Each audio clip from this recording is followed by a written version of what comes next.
also, I was taken spiritually into a swamp.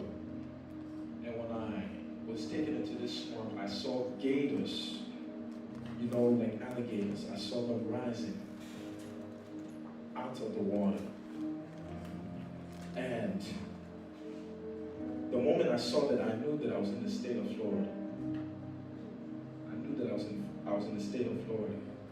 And I saw that the waters began to stir in that state.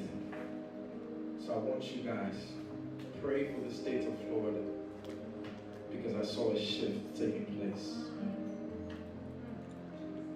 within the climates that is going to bring a reaction to the waters. So pray for the state of Florida.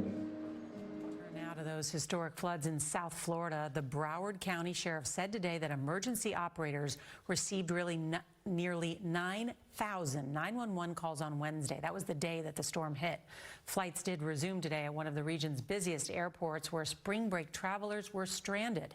CBS's Manuel Bojorquez shows us the massive cleanup effort.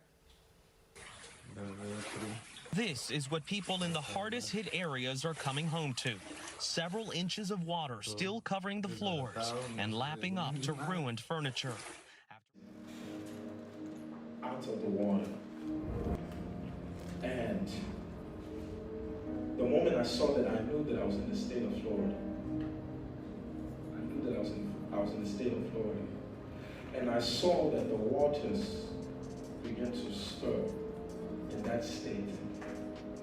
So I want you guys to pray for the state of Florida, because I saw a shift taking place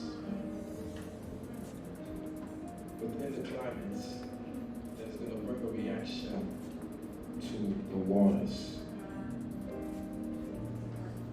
So